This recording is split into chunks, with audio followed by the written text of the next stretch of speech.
Welcome into the Ravens Rundown, powered by Chat Sports. Tyler Jones here with you. Thanks for joining us. On today's show, we're going to look at trade targets for the Ravens. Before we get to that, though, we are in the midst of a like battle with Giants Now, a civil war of sorts here in the Chat Sports offices between me and Marshall Green, the host of Giants Now. And right now we're behind. Look, I want to beat the Giants not only on the football field, but also off the football field as well, and prove that Raven fans are the best fans in the National Football League. So smash that like button on today's video, and let's get started with the rest of today's show.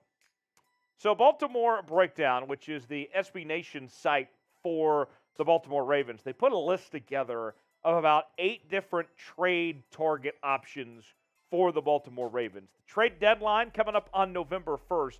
That'll be here before you know it, folks. And we've already talked about a couple options this week, but I want to go through these more in depth. And let's begin with Robbie Anderson, one of the wide receivers for the Carolina Panthers, and not the only Carolina Panthers wide receiver that we'll discuss today. He's a vertical passing threat, and he will probably be cheaper than what DJ Moore would be if he were an option as well. And Robbie Anderson, look, we already know about him not wanting to play alongside Baker Mayfield and all of that. And this year he's off to a start that includes about 13 catches, 206 yards, and a touchdown. Robbie Anderson could be a very decent pickup, and he's got a good body frame as well. 6'3", 190, could be a nice size guy for Lamar Jackson as far as I'm concerned. You look at this Ravens receiving core, and we've seen there's some talent there with Rashad Bateman and Devin Duvernay, but still trying to find another piece or two. Maybe Robbie Anderson could be that guy. Speaking of Carolina wide receivers, we talked about him earlier this week in a more in-depth video, but DJ Moore also an option for the Ravens. And comparing him to Robbie Anderson, this is a guy that's a more complete receiver. He can function in the slot, in the boundary, also as a deep threat as well, a do-it-all guy. He's on a new contract, still a very young player as well. And I don't think that we've seen the ceiling yet on DJ Moore. Remember, he's played with some pretty average quarterbacks the last couple of years. The likes of Baker Mayfield to Sam Darnold to Teddy Bridgewater. If you actually pair him with an elite quarterback like Lamar Jackson, who knows what DJ Moore could do next. So, with that said, if you were in management's shoes and could pick one of these two Panthers receivers, and with all things included here, I'm not talking about the all things being equal here. When you factor in of which would be cheaper and the age and all those other variables here, would you rather bring in Robbie Anderson or would you rather bring in DJ Moore from Carolina to Baltimore? What say you? Let me know in the comments section if you're all in on Robbie Anderson. If that would be your preferred choice of Carolina receivers, type RA. If it's DJ Moore, type DJ. Let me know in the comments section which one you would rather have. Next on our list, we go defense with Daron Payne of the Washington Commanders. And Payne, listen to this, folks. According to Pro Football Focus, Payne is currently number 7 in pressures among interior defensive linemen. He recorded 3 sacks and 14 stops, which ranks 3rd among interior defensive linemen in the entire NFL. Here's a guy in Payne, folks, that could be an instant impact player for this Ravens team. Look, it's no secret. The Ravens' pass rush right now is cheeks. It's not doing anything. They're not getting to the quarterback. They're having a lot of problems with their pass rush, and they need help with that pass rush.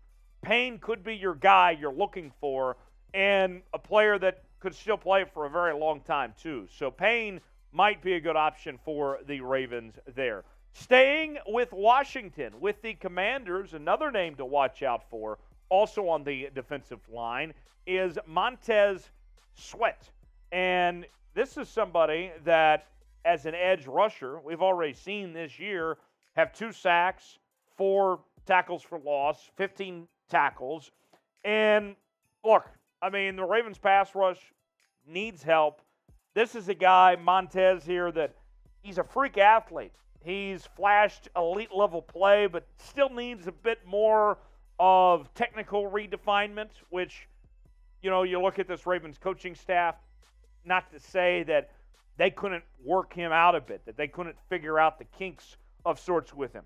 25 sacks over his short career so far, and he could have real star potential in the right situation. Baltimore might be that right situation for Montez to take that next step and be an elite player in the National Football League. I have 4 more names to get to here in just a second. Before we do, though, today's show is presented by BetUS, the exclusive sportsbook partner of Chat Sports. And BetUS is offering a 125% deposit bonus just for viewers of the Ravens Rundown. You go to chatsports.com/bet, use the promo code Chat125 or NFL Daily, either one, and you are going to get a great deal. You can even bet on this weekend's NFL matchups, including with your Baltimore Ravens taking on the New York Football Giants. The Ravens favored about 4.5.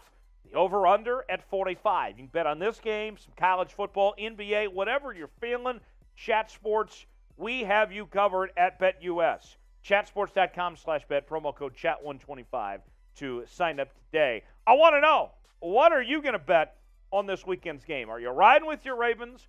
Or are you going with the New York Football Giants? Or are you going with a tie here? What's your prediction here? I want to know any and all predictions for this game. If it's for the Ravens, type BAL for the Ravens. If it's for the Giants, type NYG for the New York Giants. Let me know in the comment section the bet you're going to make this weekend on BetUS. So 5 more names here for you. Let's go to Clelin Ferrell of the Las Vegas Raiders. And, here's somebody in Ferrell who has been such a disappointment. Granted, he was overdrafted. He was a reach at the time when Mike Mayock and company picked him up, but he's somebody this year that hasn't done much, 4 tackles and 0 sacks. The one silver lining with Ferrell, I'll say with this, is he's cheap, he's young, he's looking to get another payday. Not a splashy move, but a quiet move that could ensure the Ravens have what they need in case of an emergency up front. It's not going to cost you much. It's one of those situations where it's kind of a low risk and the reward potential far exceeds that. So, although I'm not a big fan of Ferrell at this point in time, he could still be somebody that's an impact player potentially if he were to get a new change of scenery of sorts there. Another name, another wide receiver. We head to Foxborough. Jakobi Meyers at wide receiver.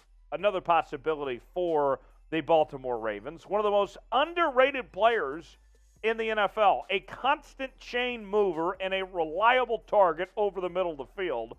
Meyers has amassed over 700 yards each of the last 2 seasons despite playing in a handcuffed passing offense. You had to deal with a rookie in Mac Jones last year. And then before that, Cam Newton and whoever. I think we saw Brian Hoyer at one point and several others. He hasn't got to play with an elite quarterback in his young career so far to this point here. Got a lot of potential. I think the asking price could be pretty high, especially within the conference as well. But Jakobi Meyers, that's a sneaky good one that maybe he's not the first name you think of, but once you dive into this, it makes a lot of sense of why Jakobi Meyers could be a good fit for the Baltimore Ravens. What's the Ravens' biggest need right now? I point to 2 things. Wide receiver, edge rusher. Of those 2, what do you think is the biggest need? And if it's something else, it's okay. You can tell me in the comments section and let me know. But what do you think is the biggest need? Is it wide receiver or edge? Comment WR for wide receiver. Type edge for edge rusher. Or if it's something else, let me know in the comments section. And if the Ravens do make a move, if they trade for one of the players that we have on today's video or somebody else out there, we're going to cover it here on the Ravens Rundown. You ain't alive if you ain't subscribed to the Ravens Rundown. For the latest happenings with your favorite team, subscribe to the channel, youtube.com/RavensTV. And I got to give a shout-out to my guy, Gio. He set the new comment record here on the channel earlier this week. I think he was somewhat like 200 or 300 or 400 comments that Gio put together. I mean, he is a real one. So, Gio, shout-out to you, and congrats on holding that record. Let's see if somebody else can break the record again in the future. Couple more names to get to here. Jerry Jeudy. I know that might be a bit of a surprise. Hear me out on this, okay? This is like a Madden trade situation, okay, of what we're talking about with Jerry Jeudy. A young, explosive receiver who struggles with drops but excels in every other area of the game. And the Broncos are a hot mess right now. Russell Wilson is washed. You have a team that has an incompetent head coach, Nathaniel Hackett. I mean, things are going south real fast in Denver. Mile high, more like mile low as far as I'm concerned with that team right now. And if the losing continues, if they don't turn things around soon, they very well could be sellers at the deadline and sell a guy like Jeudy for the right price. He's the type of guy that I would point to and I'd say, yeah, that's somebody that has my interest. Another name, Tyler Lockett, as you can see on your screen. Lockett, a bit of a stretch here. I mean, he would be owed about $3 million by Baltimore, making him an affordable option. But in Seattle's case, with how much he would still count against the cap, it would take a lot for Seattle to move on from him. So, with that said, there's not a whole lot to gain for Seattle to trade Tyler Lockett if they were to do so. But nonetheless, a guy that has been forgotten about as one of the better receivers in this league. He's a do-it-all type of guy, a good possession receiver. He could be a sneaky good find potentially if the Ravens were able to bring him in. And not that old either at this point. I know that I feel like he's been in the league a minute, but he's still got some good football left in him as far as I'm concerned. He's coming off some of the best seasons of his career over the last couple of years. And that Seahawks team, that offense is still looking pretty good with Geno Smith under center this year. So, before we go, name a player the Ravens should trade for, whether it was somebody we mentioned or somebody we did not mention. Now it's your turn to take over here on the rundown and tell me a player that comes to mind for you. Give me one name in the comments section of somebody the Ravens should consider. As always, you can follow me on social media, Twitter, Instagram, Facebook as well, at Tyler Jones Live, talking about your Ravens as well as the rest of the National Football League on my social media platforms. Love you guys. We'll see you next time. Thanks for joining us here on the Ravens Rundown.